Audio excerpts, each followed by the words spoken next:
Hello, Loveland Magazine. It's been a long time, but we are here right now at one of the newest restaurants coming to you, Loveland.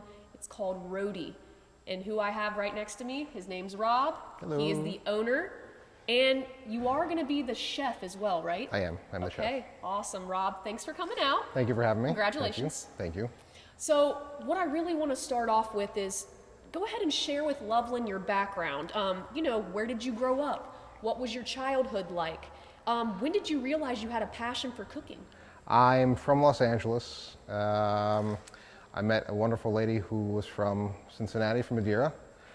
And we decided to move here and open this up. And I come from a long-standing Italian family.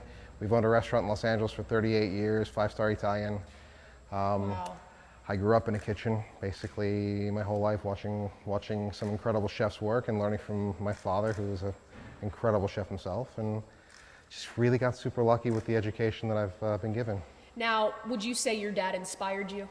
My father definitely did inspire me. My mother inspired me. My grandmother, actually, we say in Italian, my nonna, was my main inspiration. So what kind of things did your nonna, is it? Nonna. Nonna teach you in the kitchen? Everything, hand-rolling gnocchi to the traditional bolognese that she made when my father was a child. Wow. It was, in Genoa. So I had a great education on traditional Italian food. Yeah. Northern Italian, and my father does that back in Los Angeles. Okay. Still for 38 years. Does he have a restaurant there? He does. And what is it called? La Bruschetta. Okay, and it's successful, I'm sure. God willing. Oh man, and you guys are straight 100% authentic Italians. Yes, ma'am. You know, I love that with the last name Mattia. All right, my Peloni, so yeah. Yep, there you go. Well, I loved it. I love fellow Italians. So what I want to do next is kind of talk about your cooking journey as a whole. I know we touched on your childhood. So when did you realize that you loved cooking so much that you wanted to take that next step in your journey? Also talk about, did you go to culinary school? Where all have you cooked, and where did you learn the most about cooking? Learning the most about cooking came from my family, came from working in the restaurants. Okay. My earliest memories are being in the kitchen with the guys. I was 11 years old, and the executive chef, an Italian man named Tonino, said to me, he goes, put me in a little bandana and a little apron. He goes, okay, you're gonna make the bruschetta tonight. And there was a little, toast You're bread. 11. Yeah. Oh my God. So child labor laws were different back then. Well, obviously, but still, that's impressive. Wow. So I had to grill the bread, and I had to put the olive oil, and then I had to top it with the chopped tomatoes. I'm 11 years old, and he's like, okay, look at the grill, you're doing it. And I was looking at the grill, and then he put a little oil and kicked it up. And so next day was picture day for school. Right. And I'm missing an eyebrow.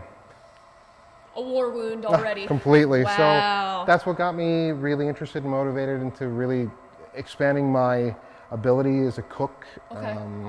Learning as much as humanly possible about how to keep the tradition of Italian food what it is, but also how to expand it and grow it.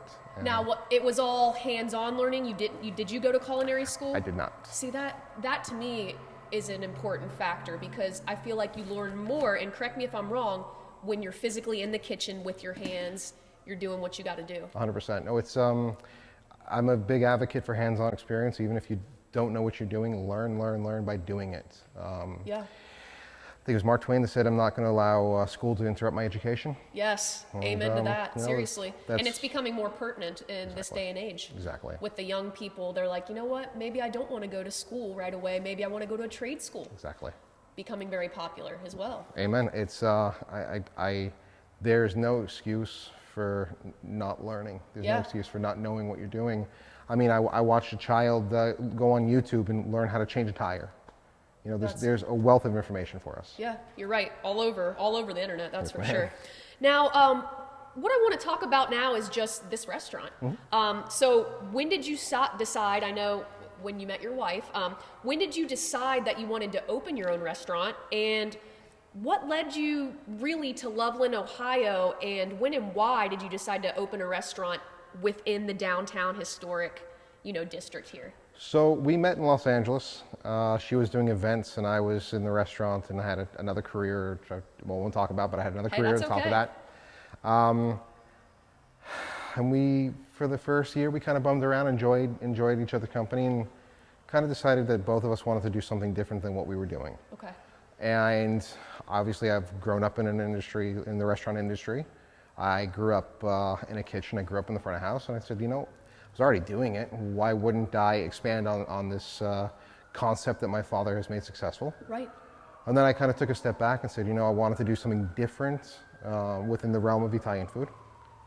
So we looked and looked and looked at places all over Los Angeles, and it started to become daunting, the amount of money it took and how hard it was to build. And so she came home and found a location here, and we talked about it, and we joked we were going to move back. Yeah, yeah. And then she found this location within a couple days of being back. Wow. Spoke to the landlord, signed the lease, and said, we're moving. And I said, okay, let's do this. Man, so really it was a blessing in disguise. It was. It really was. It felt like it was meant to happen. Yeah. And Loveland, her sister was a teacher at Ursuline. Oh, okay. Her mom and dad Ursuline. live here in Loveland. Her sister lives here in Loveland. So we got to see over the last few years the city kind of explode. Yes. And we met a few of the local governors, government here. Yeah. I'm trying to think of the word, how to say it. The locals in charge. Yeah. And they were so warm and heartfelt in their admiration of wanting to make the city bigger. Yes. And they were so warm to us that we decided, let's do this. Let's be a part of it. Right. And I couldn't agree more. I mean, they're so, ever since the fire especially, everybody has come together. It's been beautiful to see, which is why I live here too. Okay. Now, obviously you're Italian. We just covered that big time. So leaving that out of the equation, why Italian cuisine, and how did you come up with the name RODI? So Italian cuisine was because what I knew. Right. I studied Neapolitan pizza with a couple of amazing chefs that are VPN certified, which I want the restaurant to have the VPN certification. Yes. Explain that for the people that don't know what that is. So VPN means Vero Pizza Napolitano, and that means that it was a plaque you're given by the Neapolitan government. Okay. About making Neapolitan pizza, and it's 12-inch. The dough is healthier. Right. It's 4 ingredients. The how you present it and how you plate it is done by the Italian traditions. Right. So it's a prestigious plaque to have. Yeah, and it's kind of it's an honor to receive. Yes. And you have to have the oven has to be wood burning, no gas. It has to have you have to use the round plate. You can't use a tray because it kind of gives a little step up from a little more elegant and quote unquote in their idea. Yeah. And I figured that being in Loveland, we wanted to make sure that we were approachable for everybody. Right. So we're still keeping the traditions of Italian, but making it for everybody. Right. And RODI came around because, everyone has pet names for each other. Right. Right. And it was right before I was having surgery, and we were sitting outside. I had a cervical fusion, and we were sitting outside our little apartment in Santa Monica that was like no bigger than this bar. And we were sitting outside and talking, and I'll admit I was scared. Yeah. And we had jokingly called each other RODI. My name is Roberto, Rob, and hers is Jody. And I said, I'm afraid. And she goes, don't, we're Team RODI, we got this. Yes. Well, crap, it's going to stick, isn't it? Yeah. And it's stuck. It's RODI ever since. That's so creative. Yeah. I love when there's a story behind the name and it's not just, we found it in a book. Yeah. Or we did research at restaurants on what was successful, what successful names. That's a story, and that's Loveland. Yes, ma'am. Yeah. Every single business around here has a story. Cappy's, Tano's, every single one. Exactly. Doesn't matter. I love that. That's why I wanted to ask that, because I'm like, I know there's something behind there. Okay, so this, we were kind of just talking about this before we got on camera here. Take me through the opening up a restaurant process.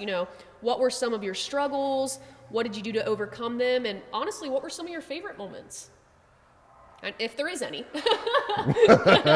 It's a hard process. Yeah. I envy people who say it's easy.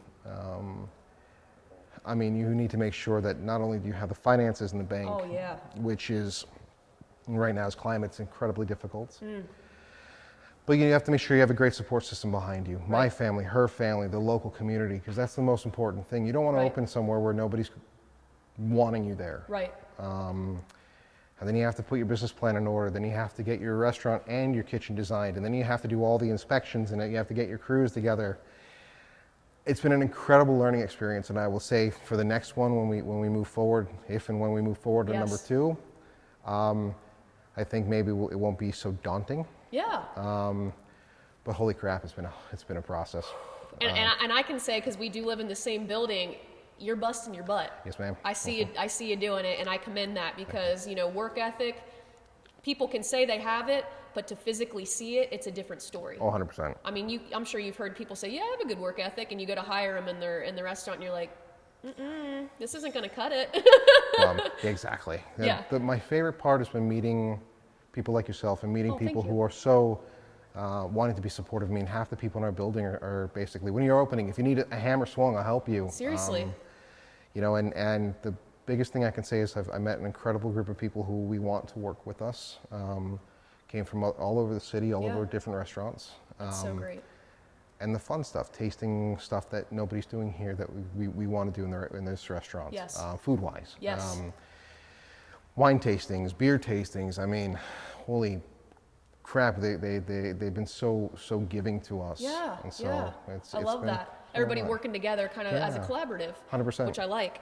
Now, I know Loveland. Obviously, this has been a huge topic since February, since even before that. COVID-19, right? Yeah. We got a hit on it. Unfortunately, I know it's kind of that looming dark shadow, especially probably why you're trying to open here. Yeah. So, did the outbreak make opening a little bit more difficult? Were there some challenges that you want to talk about? The only challenges I can say is obviously you go from having a crew of 20 people in construction to, in the height, 2 people. Oh. It made things a little tougher timeline to build. It also gave us as restaurateurs a new narrative. It gave us a new book we have to follow. Yes. You had to rewrite your entire business plan. Yep. To accommodate not just people in your restaurant, but now to go. You're making sure that your food and your reputation is still staying out there, and that people can still enjoy, even if they can't come to you, that they can still take it out. Right. And a lot of restaurants didn't have that. They weren't equipped for to go. Right. They had to kind of create it on the fly. Exactly. And so we've been lucky that we've been able to take that step back and go, we have some time. We can retool certain things we need to. But it's been a scary thing to try to open a business and be in business in a city like this, where we want to open and be a part of the community, but we can't, because it really pushed us back. Yeah. And so we're lucky we didn't open in March. Right. We're very lucky that didn't happen. But at least now you know what you have to do. You're prepared. You have the safety guidelines. There's no gray area. You know exactly what you need to do. So, and that takes me into, we were talking about your safety measures kind of because your outside's going to be unreal. So let's talk about the decor. Let's talk about the vibe. What did you want to bring to RODI? Talk about the layout, the inside, outside, and then of course, what's your favorite area in your personal opinion? I know it's not all the way built up yet, but what do you think is going to be, obviously the kitchen, but other than that, what's going to be your spot where you're like, man, that's going to be my little getaway from the kitchen spot? Honestly, it's tough because I'm kind of a control freak. It's okay. I am too. I fully embrace this. Yeah. My favorite spot's going to be what we call the expo line. Oh, yes. To make sure that you're overseeing the people that are working with you. You're overseeing all the people that are trying to help you create your vision, and then you can turn around and see everybody in the restaurant's reaction to what you've done. I love that. That's my favorite, and it's not really being able to escape from this place because you're not going to. Right. I mean, hell, I live across the street. Yeah. Hey. Convenient and not convenient. Yeah. But at least you don't live inside here, you know. You got to take your home life elsewhere. But my favorite spot's going to be that, and I hate to admit it, since apparently a lot of people don't like snow here. I'm looking forward to the winter where I can look out my patio windows and see the snow falling, and because obviously from California we have earthquake and rain. That's all we have. Exactly. You get to see some seasons. Now, I was curious, decor-wise, what it's going to be like. Is it going to be industrial? Is it going to be more elegant? I know I see the pipes that are exposed here. Is that going to stay? And I just love decor in restaurants. I feel like that really sets the tone for what the expectations are. I know your outside's going to seat 120. Yeah. That's unreal. Hopefully post-COVID, the inside seats about 100, outside seats about 120. Okay. During COVID, I mean, it's going to be obviously half numbers. Yeah, of course. But I think our decor is going to be comfortable, modern, but a little bit of industrial meets a little bit of rustic. Oh, I love that.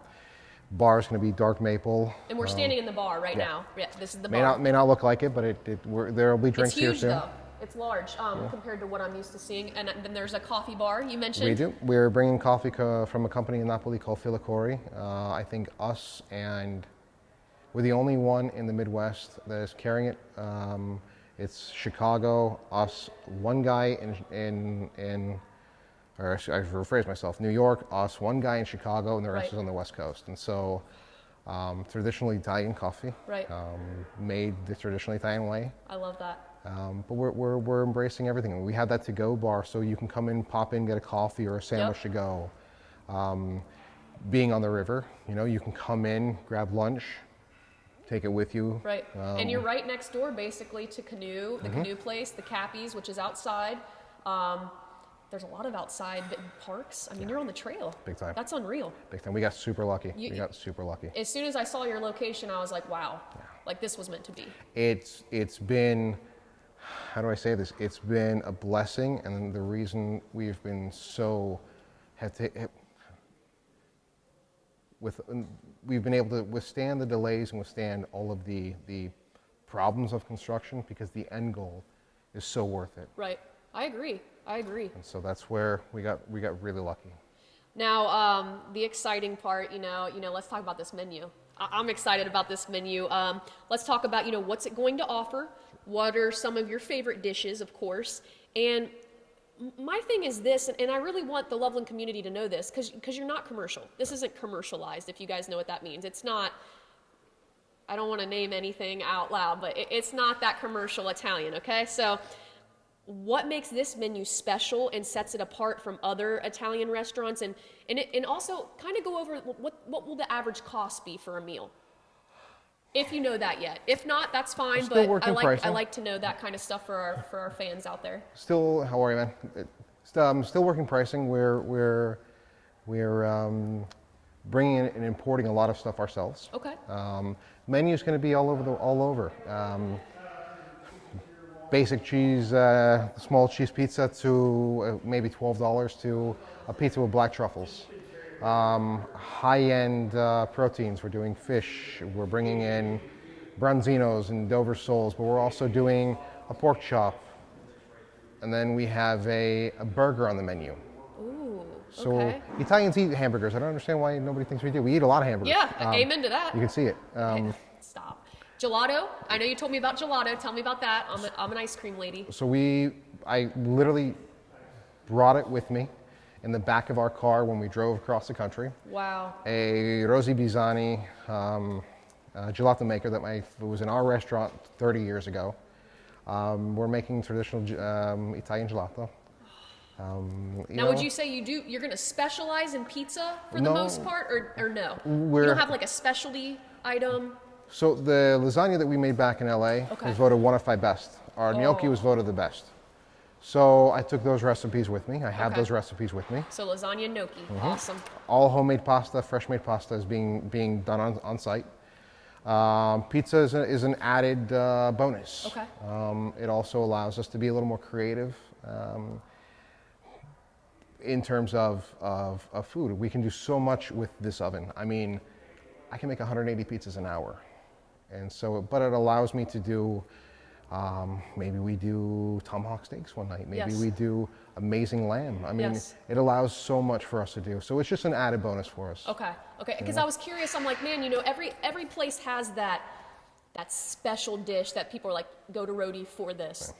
So I'm gonna have my eye out for the lasagna and gnocchi, of course. And then you're doing wines and beers from around the world, and full bar, right? Full bar. We wanted to specialize in, obviously we have full bar, full alcohol, but we want to specialize in wines you may not have ever heard of, wines that aren't in Cincinnati, Right. things that different taste structures that people may not know about. Right. So, you know, and it pairs well. I mean, my bolognese, the meat sauce, Yes. we've made the same way since my father was a child.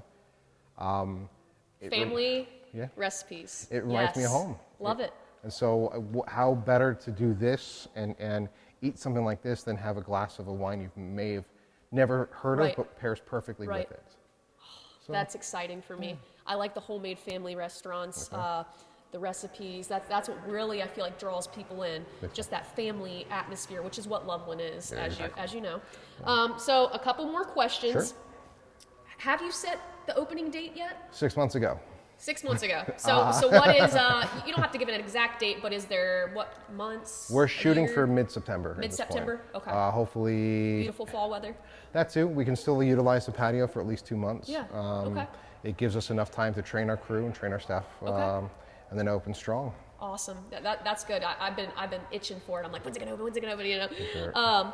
Okay. So final couple questions. It's more about the future. Sure. Okay. So what is your vision for RODI? You know, why will people want to come to your Italian restaurant versus any other in the area? What do you see for the future of RODI? And really, you know, where do you want to be within your cooking journey in 5 to 10 years? And where would you want this restaurant to be in 5 to 10 years? I'm hoping this restaurant's a mainstay for the next 20, 30. Love it. That it grows with the community, Right. because food is fickle. You Yeah. know, it's about adaptation. It's about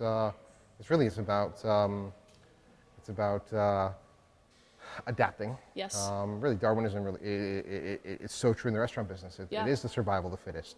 But it's about adaptation and making sure that you're still in people's minds. Right. Food-wise, my personal journey, I hope that while this one continues and plants its foundation, we open a second, and then we can start opening different types of concepts under the RODI umbrella, because I don't want to stop learning. Well, I was going to ask you, do you always want to be the head chef, or do you want to be out of it? Like, you know, not out of it, but more the face, I guess you could say. You know, you're around the dining room. Hey, how's it going? You know, that kind of thing. Well, this wasn't the moneymaker. Yeah. So The food was a moneymaker. Yeah. I got you. we're hopeful. I mean, truth be told, I would rather have this restaurant and the foundation set forth. Right. That maybe I can step back. I have an incredible sous chef that in a year from now I can say, okay, keep this alive. I'm going to go open number 2 and I'll come back. Right. It's a shame to see restaurants and restaurateurs and chefs that walk away from the restaurants to go open something else and never return. Right. You always want to make sure that you're still there. Amen. I love that. And that's why I have so much respect for guys like Gordon Ramsay, Yes. where not that because he yells at people, but because the fact that honestly, he's still a part of everything he does. And he has an incredible crew that watches everything that happens. Right. Yeah, I mean, that's the goal, is to make sure that your quality of what you want food-wise and the quality of your restaurant never suffers. Right. And that's where I kind of see this place, is that this is the foundation and the bedrock of what we build from this. Okay. You know, we grow with this community, they grow with us. Right. I adapt to what people like because of this restaurant. Right. But I keep learning, and I'm only as good as the people I surround myself with. Amen. So. What a great leader. I love thank you. it. I love Thank it. you. Now, this is going to be the final question, and you can look in the camera if you want to talk to the community. A lot of people do. Tell the community, you know, why do you love Loveland, and what do you want to get them excited about for this restaurant? What do you want to tell our community today? I want to say thank you for allowing us to be a part of Loveland so far, for embracing us as you have. I want to say thank you for allowing an outsider who's not from here to be adopted by your community. I've met some incredible people like yourself. Thank you. John from Ramsey's. Cappy. We've been so lucky to meet some really incredible people who have our best interest at heart. Right. Which is kind of cool. I'm not from here. Like, Yeah. I shied away from telling people where I was from, because Right. every time I did in the beginning, it was like, oh, you're a liberal. Well, Yeah. I'm a restaurateur. Yeah. I'm for everybody. Amen.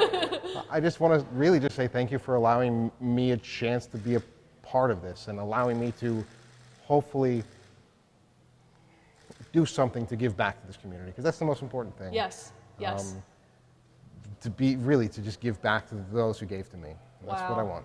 Well, I want to say thank you so much for coming here. Thank you. I'm excited as an 100% authentic Italian to have some of my culture brought to Ohio, because Ohio's Midwest and it's hard at times to see my culture in action. So thank you for that.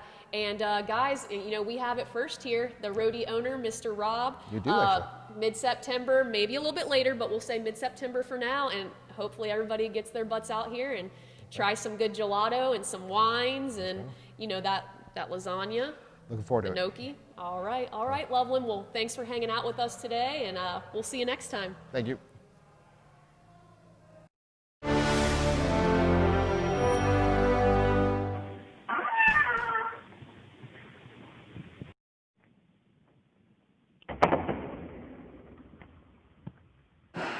Now we're cooking with gas.